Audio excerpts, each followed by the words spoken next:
Buenos días. Damos gracias a Dios por el tiempo de alabanza y por los proyectos misioneros en otras partes del mundo, a Paul por presentarnos, porque yo creo que si no fuera por él poco conoceríamos de cómo el mundo cristiano se extiende para alcanzar a las naciones. Hay muchas razones para estar agradecidos, ¿verdad? Se canta mucho 10.000 razones para adorar al Señor. Yo estoy agradecido porque oficialmente estoy de vacaciones. ¿Quién más está de vacaciones? Amén. Bueno, te tocará. Y como ha dicho Paul, me gradúo pronto ya del seminario. Mi última clase es en agosto y me gradúo en septiembre. Así que estoy muy agradecido a Dios por muchas cosas. Bueno, ¿habéis escuchado alguna vez la historia del hombre que por 40 años nunca perdió su mañana de devocional? Pues hoy os la voy a contar. Se cuenta esta historia de este hombre que por 40 años nunca había perdido su tiempo devocional por las mañanas. Lo primero que hacía era levantarse, se frotaba los ojos y abría su Biblia. Lo primero. Una de esas mañanas, por una razón u otra, después de 40 años, el despertador falla. Y él, pues bueno, sigue dormido.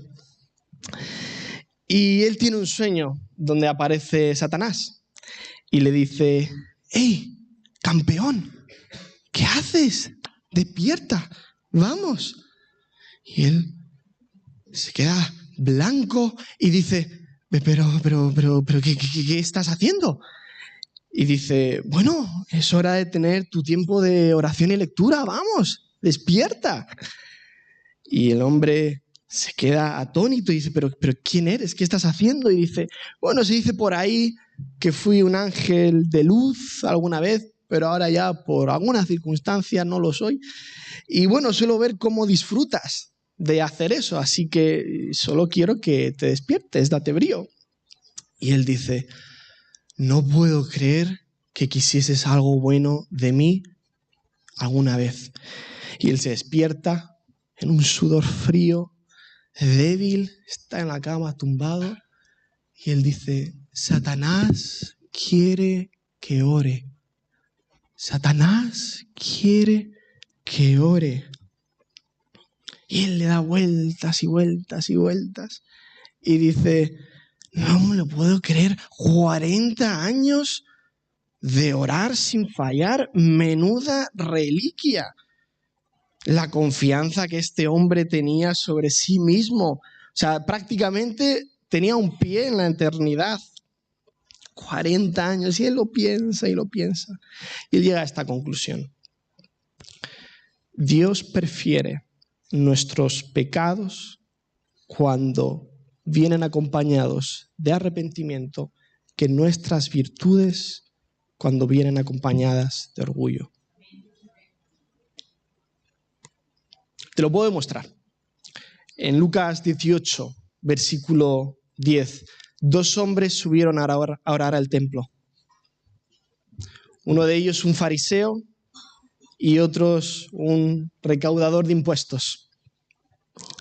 El fariseo, puesto en pie: Señor, gracias porque yo no soy como este hombre, yo doy mi diezmo, yo oro, ayuno 2 veces a la semana.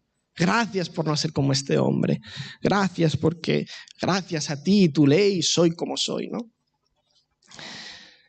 Y el recaudador de impuestos, una oración breve, sencilla: oh Dios, ten compasión de mí, que soy pecador. Y Jesús dijo a la multitud que lo oía: os aseguro que uno de ellos se fue a su casa justificado y al otro no. Los tiempos cambian mucho a lo largo de la historia. Estoy leyendo un libro de un autor, a ver cuántos le conocen, se llama Francis Schaeffer. ¿Le conocéis? Vale, quizá la generación más antigua le conoce. La generación buena, ojo, la que leía más. Y el libro es de los años 70, o sea, ya tiene sus años. Se publicó en el 71. Y el libro se titula La verdadera espiritualidad. Es un libro muy cortito que tú puedes leer como en 5 horas, ¿vale? Es un autor que yo, si la gente joven no lo ha leído, lo recomiendo así en rasgos generales. Y menciono esto porque el título de este sermón es Cómo vivir la espiritualidad cristiana en el siglo XXI. El título de Schaeffer y su tesis en general me empujaron a repensar la espiritualidad cristiana para este siglo. Y yo no sé cómo eran los 70 cuando Schaeffer publicó este libro. De hecho, creo que muy pocos aquí hemos vivido los 70 y estamos de acuerdo que eran tiempos muy distintos y seguramente los 70 en Cuba, en Dominicana, en República Checa, en Italia, eran muy distintos entre sí, cómo se vivía y cómo las iglesias vivían.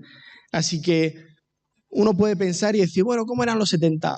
No sé, no lo sé realmente, pero estamos aquí hoy en el presente para saber y conocer nuestro contexto y repensar y contestar a la pregunta de cómo vivir una espiritualidad cristiana para nuestros tiempos y nuestro contexto. Y cada contexto ofrece matices distintos, pero la base es, por lo general, común. Es bastante común en el mundo cristiano. Voy a dividir el sermón en 3 partes.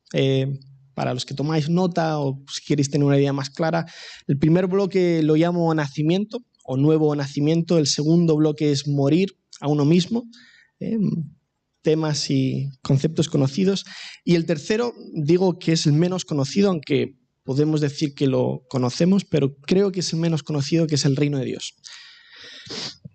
Y vamos a hablar primeramente del nuevo nacimiento como base fundamental para vivir una espiritualidad cristiana. Todos estamos de acuerdo que el inicio de una vida, como hemos presentado hoy, comienza con algo, el nacimiento, ¿no? Y pasa lo mismo con el cristianismo. Y esto, básicamente, el nuevo nacimiento es arrepentirse de una vida, de vivir una vida sin propósito. Jesús y Dios, al crear el mundo y al crear al ser humano, les da un propósito. Pero el ser humano se desvirtúa, se desliga de su relación con Dios y decide vivir una vida para él mismo. Una vida que, si uno profundiza, en definitiva es una vida sin propósito. Pero qué absurdo sería decir, bueno, Nina Sofía ha nacido y ya está, ¿no? Ya ha nacido. No, lo que sigue es vivir. Y lo que pasa muchas veces es que cuando uno se convierte, vive la vida como si fuera desde el nuevo nacimiento, ¿no? Porque uno cuando nace nuevo dice, bueno, ¿qué tengo que empezar a hacer? Pues leer la Biblia, ir a la iglesia y servir, quizá ayunar, ¿no?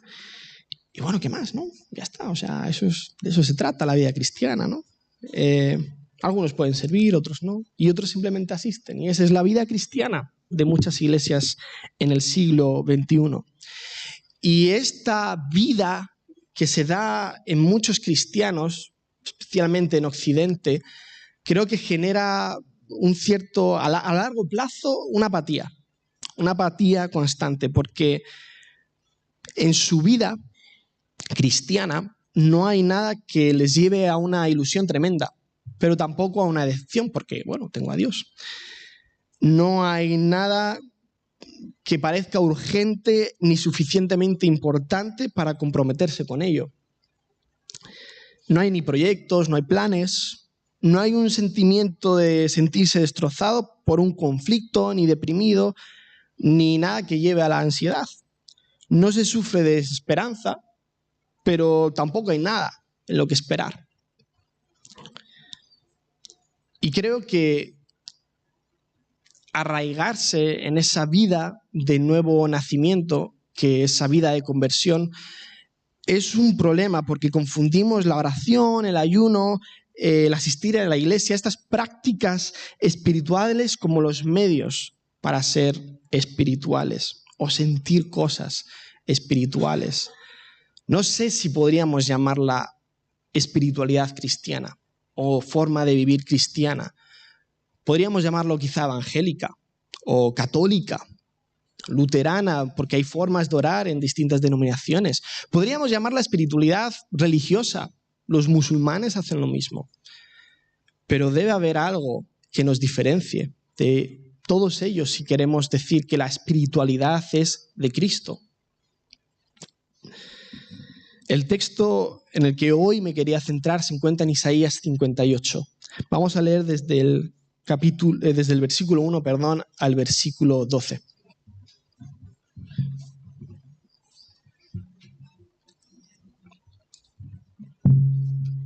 Isaías es un libro que los académicos están en desacuerdo, como siempre digo, los académicos nunca se ponen de acuerdo, pero en general es un libro que apunta y fue escrito por el profeta Isaías, quien denunciaba los pecados de Israel antes del exilio o después, esa es la duda. Pero bueno, el profeta Isaías denunciaba eso, los pecados de Israel.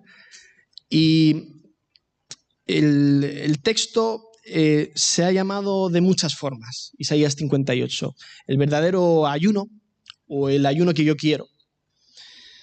Dice el versículo 1, vamos a estar leyendo desde el 1 hasta el 5, grita con toda tu fuerza, no te reprimas, alza tu voz como trompeta, denúnciale a mi pueblo sus rebeldías, sus pecados, a los descendientes de Jacob, porque día tras día me buscan y desean conocer mis caminos.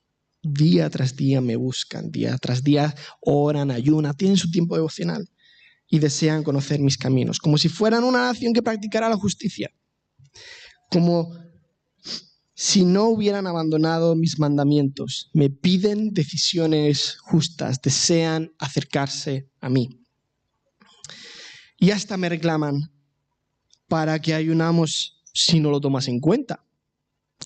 ¿Para qué nos afligimos si tú no lo notas? Pero el día en que ustedes ayunan, hacen lo que desean y explotan a sus obreros. Ustedes solo ayunan para pelear, reñir y darse puñetazos a mansalva. Si quieren que el cielo atienda a sus ruegos, ayunen, pero no como ahora lo hacen.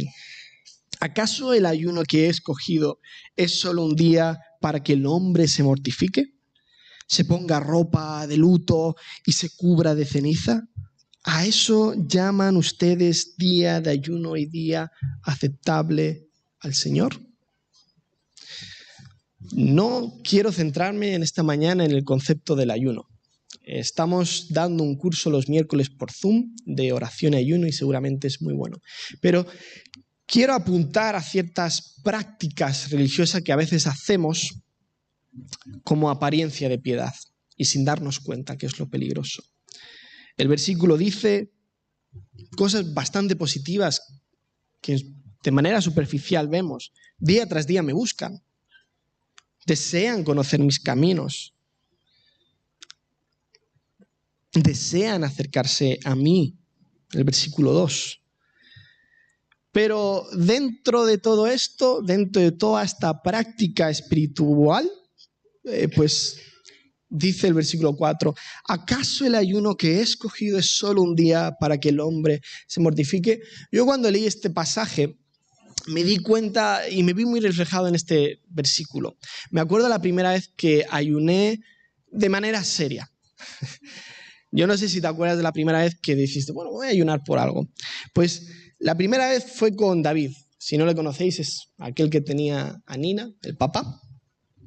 Y los dos éramos mucho más jóvenes y estábamos ayunando por una situación que estábamos sufriendo juntos, ¿no? Estábamos ayunando. Y necesitábamos la sabiduría de Dios para algo en concreto. Pues en resumen, fue un desastre. Me acuerdo que yo estaba en casa de David creo que fue con Anneli al dentista, luego me llamó y me dijo, mira tío, se me ha olvidado salir al dentista, compré algo en la máquina expendedora y me lo comí, cuando me lo comí me di cuenta que estaba en ayuno. Y dije, bueno, vale, no pasa nada. Y yo digo, bueno, yo voy a intentar postergarlo, no sé cuántas horas más duré, que bajé a la cocina, ya todo el mundo había cenado y cogí lo primero que había en el frigorífico de Anneli. Creo que era una salchicha así, de esas raras, feas. Calenté la salchicha y hice el perrito caliente más desagradable que podríais haber visto en vuestra vida. Pero cuando hay hambre, pues todo está rico. Me acuerdo que hasta Dani, el hijo mayor de Anneli, me dice, tío, vaya cena, ¿no? Hombre, cocínate algo mejor, ¿no? Y yo dije, no. Así que, en resumen, fue un desastre. Y esto demuestra algo, que al final, después de la jornada del ayuno, que no fue tan seria como queríamos, al final cada uno hizo lo que quiso. Y es la realidad de muchas de las personas que practican esta vida espiritual, ¿no? Orar, ayunar, asistir a la iglesia. Dice el versículo 3, pero el día en que ustedes ayunan, hacen lo que desean, en definitiva. Luego el versículo 3 nos da el verdadero ayuno, el ayuno que espera Dios. El verdadero ayuno que he escogido no es más bien romper las cadenas de injusticia, desatar las correas del yugo y poner en libertad a los oprimidos y romper toda atadura. ¿No es acaso el ayuno compartir tu pan con el hambriento y dar refugio a los pobres sin techo, vestir al desnudo y no dar la espalda a los tuyos? Me fascinan mucho estas palabras porque dentro de todo lo que es la espiritualidad cristiana, hablamos mucho más de orar, hablamos más de los tiempos devocionales, hablamos mucho más de ayunar, pero dentro de nuestra predicación del Evangelio no entran estos conceptos. El planning cristiano en general es ir a la iglesia, reunirme para orar, alabar. Cuando tengo tiempo, compartir del Evangelio y ya está, ¿no? La iglesia en el siglo XXI se ha centrado en un mensaje descentrado del mensaje de Jesús. La iglesia es cultocéntrica. La iglesia pone la mayoría de sus esfuerzos, y hablo de la iglesia en general en Occidente, en el culto, en los domingos, y se aleja del mensaje que predicó Jesús sobre el reino de Dios. Pero tú escucha las palabras para aquellos que, en definitiva, mueren a sí mismos, que es básicamente lo que el versículo 6 y 7 nos llaman a hacer. Y es paradójico porque nacemos de nuevo, Dios dice, estáis muertos, necesitáis vivir de nuevo, necesitáis nacer de nuevo. ¿Para qué? Para morir a vosotros mismos. Escucha las promesas. Versículo 8 al 12. Si así procedes, tu luz despuntará como la aurora y al instante llegará tu sanidad. Tu justicia te abrirá el camino y la gloria del Señor te seguirá. Llamarás y Él responderá. Pedirás ayuda y Él dirá, aquí estoy. Si desechas el yugo de opresión, el dedo acusador y la lengua maliciosa, si te dedicas a ayudar a los hambrientos y a saciar la necesidad del desvalido, entonces brillará tu luz en las tinieblas, como el mediodía será tu noche. El Señor te guiará siempre, te saciará en tierras resecas y fortalecerá tus huesos. Serás como jardín bien regado, como el manantial cuyas aguas no se agotan. Tu pueblo reconstruirá las ruinas antiguas y levantará los cimientos de antaño. Serás llamado reparador de muros derruidos, restaurador de calles transitables. La realidad de la espiritualidad cristiana en el siglo XXI es que es una espiritualidad puramente individual. Orar, asistir a la iglesia, ayunar, lo hago, si no el 100%, el 80% de las veces para mí, para mi propio bien. Pero lo que revela la realidad de este pasaje, o de todo el libro de Isaías es que la llamada es a un pueblo. La llamada es a vivir una espiritualidad en comunidad. También quería decir que escogí este pasaje porque me recuerda de muchas formas al Sermón del Monte, que yo creo que realmente es la verdadera espiritualidad para cualquier siglo. Las bienaventuranzas de Jesús, por dar un ejemplo, se ordenan en 2 series.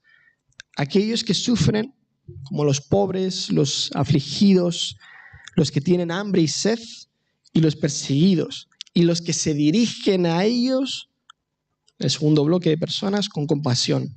Los mansos que no devuelven el golpe sufrido, los misericordiosos, aquellos que trabajan por la paz. Interesante, ¿qué serían los segundos si no existieran los primeros? Jesús llama bienaventurado al conjunto, a la reciprocidad entre los que sufren y los que alivian el dolor. El mundo sufre, las personas sufren a causa del pecado. El Evangelio no solo libera de una culpa individual, sino que también se esfuerza en liberar a aquellos que sufren por el pecado de otros. ¿Sabéis que Jesús leyó este pasaje en público?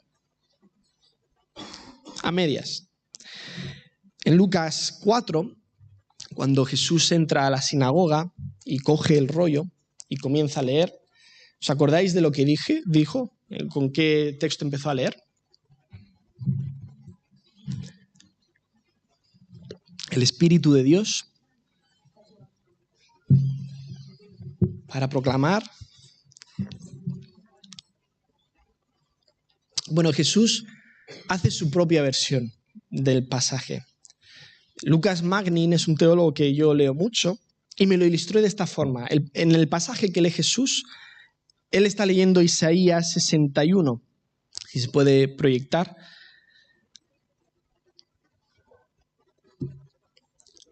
El pasaje en Isaías 61 dice: el Espíritu de Jehová está sobre mí porque me ungió, me ha enviado a predicar buenas nuevas a los abatidos, a vendar a los quebrantados de corazón, a publicar libertad a los cautivos y a los presos, apertura de la cárcel, a proclamar el año de la buena voluntad de Jehová y el día de venganza del Dios nuestro.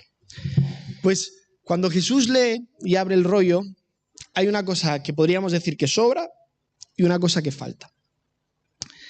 Cuando Jesús lee, lo podéis ver en Lucas 4, él dice: a predicar el año agradable del Señor, y corta ahí.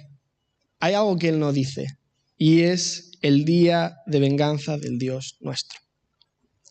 Y es interesante porque él es como si yo leo: porque de tal manera envió Dios al mundo, y corto ahí.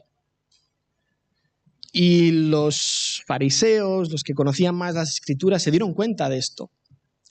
Pero él lo hace un poco adrede. Y él lo hace para enseñar algo, pero compite y rompe con lo que la espiritualidad judía, basada en la Biblia, creía en aquel momento. Esa era la parte favorita de los judíos.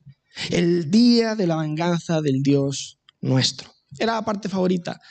Y él, cuando lee este pasaje, se atribuye como Mesías. A mí Dios me ha ungido para esto.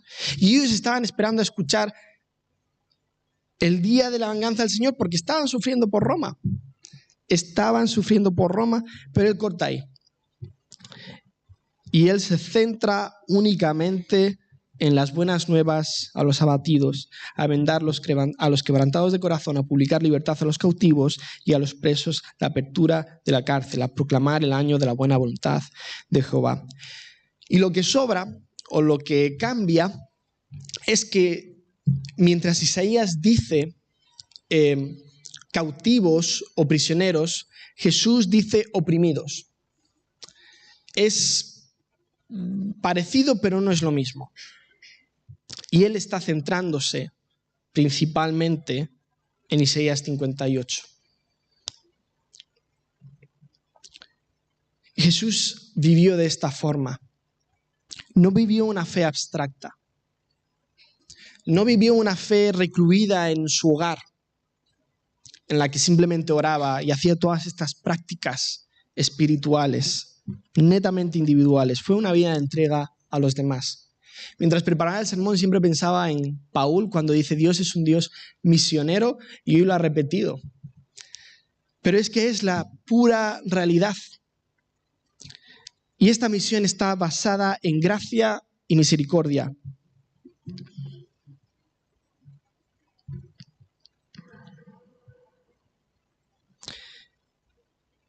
Jesús se encarna, viene a rescatar a aquellos que son los desclasados, los que la élite religiosa dice, no, estos no valen. Yo oro, ayuno y hago todo esto, y gracias que no soy como ellos. Y Jesús dice, no. Mi predicación del Evangelio y mi palabra tiene la capacidad de transformar el corazón. Y a Dios le interesa más la transformación de nuestro corazón que las prácticas religiosas abstractas, vacías. ¿Cómo morir a uno mismo? El reino de Dios. El pecado lo han definido de muchas formas. Hay gente que dice que el pecado principal es el orgullo, como el de este hombre o el fariseo. Otros decían que el pecado se centra principalmente en la codicia. Hay aproximaciones muy interesantes y hay muchas formas. Aquello que pervierte la santidad de Dios.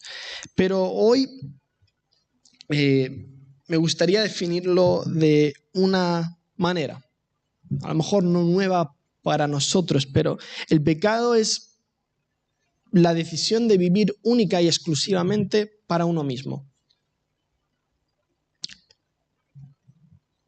Dios nos llama a morir a nosotros mismos. Porque el que quiere salvar su vida, la perderá. Y todo el que pierde su vida por causa de mí, éste la salvará. Lucas 9:24. Morir a uno mismo no se basa en algo como abstracto, voy a quitarme tiempo para orar, voy a quitarme tiempo para esto, lo otro. Creo que muchas personas que practican en el siglo XXI esta espiritualidad lo hacen centrándose en el primer mandamiento, en el más importante, amor a Dios. Pero Dios nos llama al segundo gran mandamiento, amor al prójimo. La ley del amor, la práctica de la ley del amor es lo que nos hace morir a nosotros mismos. Muchas veces se ha practicado la espiritualidad individual por razones obvias, porque nos preocupamos de nuestras situaciones personales. Pero dentro de todo el Sermón del Monte, Jesús dice en Mateo 6:31, no os afanéis, pues diciendo, ¿qué comeremos? ¿O qué beberemos? ¿O qué vestiremos? Porque todo el mundo, los gentiles, en ese momento dice Jesús, pero todo el mundo buscan estas cosas. Todo el mundo. Pero vuestro Padre Celestial sabe que tenéis necesidad de todas estas cosas. Mas buscad primeramente el reino de Dios y su justicia. Y todas estas cosas os serán añadidas. Buscad primeramente el reino de Dios y su justicia. La justicia de Dios no refiere a una conducta en la que practicamos la piedad para encontrarnos justos delante de Dios. Nadie puede encontrarse justo delante de Dios. Solo por sus méritos y por su gracia. La justicia del reino es la batalla con el pecado contra los imperios de este mundo. Y es una batalla que no se hace desde casa. los imperios donde en definitiva reina la injusticia y la esclavitud. Ser luz en un mundo lleno de oscuridad. La ley del amor. Amar a Dios y a los demás. Pero si queremos empezar a hacer esto fuera de la iglesia, deberíamos empezar aquí. Curiosamente, el Isaías 58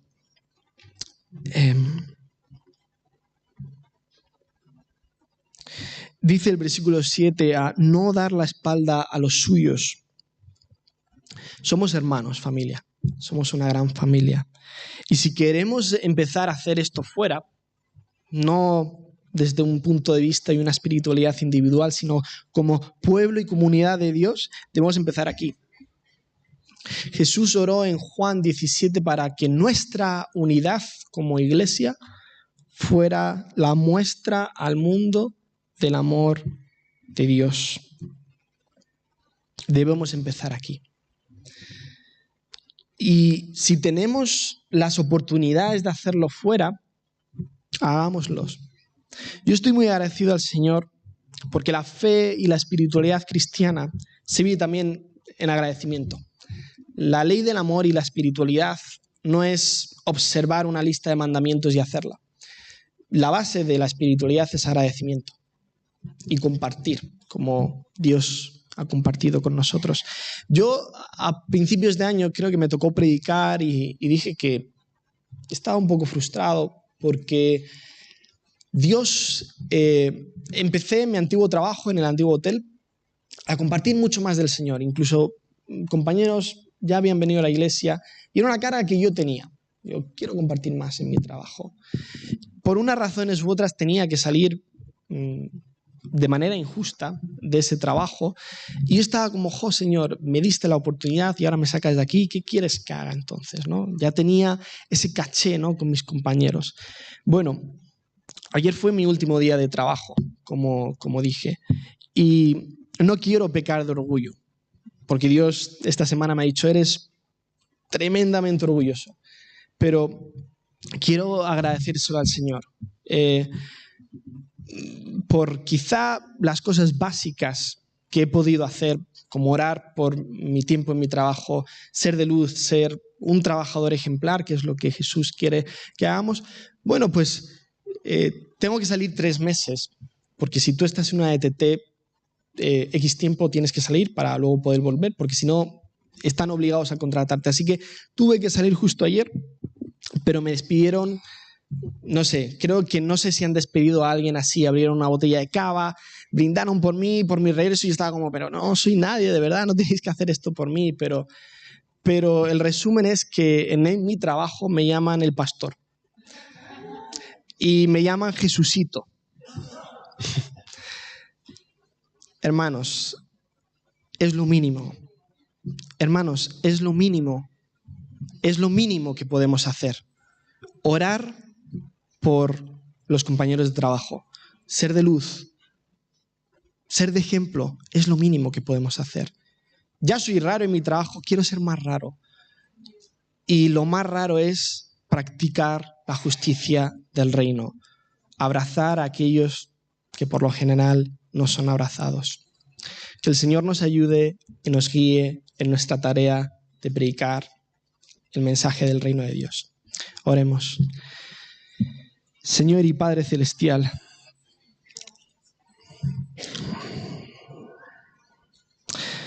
no queremos vivir una vida de falsa piedad, Señor.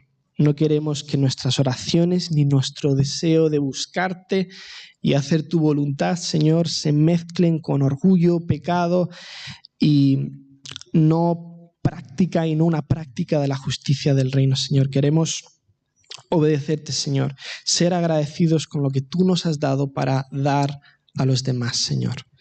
Gracias porque eres un Dios que dejó todo lo que tenía para dárselo a los más débiles, Señor.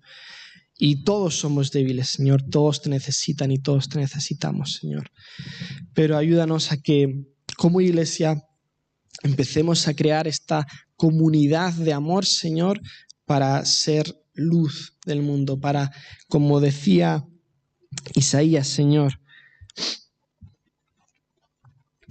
que nuestra luz despunte como la aurora, que al instante llegue tu sanidad, que nuestra justicia abra el camino y la gloria del Señor nos siga, para que cuando te llamemos digas, aquí estoy. Ayúdanos a desechar el yugo de la opresión, el dedo acusador y la lengua maliciosa. Ayúdanos a ayudar a los hambrientos, Señor, y a saciar la necesidad del desvalido, para que brille nuestra luz en las tinieblas, como el mediodía, y como el mediodía sea nuestra noche. Señor, guíanos para siempre, sácianos en tierras resecas. Fortalece nuestros huesos, Señor. Señor, que la práctica de esto nos haga ser llamados reparadores de muros derruidos y restauradores de calles transitables. Tú sabes, Señor, las necesidades de cada una de las personas aquí. Tú sabes las necesidades de esta iglesia, Señor. Pero ayúdanos a buscar primeramente el reino de Dios, tu justicia, para que todo lo que necesitamos sea añadido, Señor. Venga a nosotros tu reino, hágase tu voluntad en el cielo como en la tierra. Amén.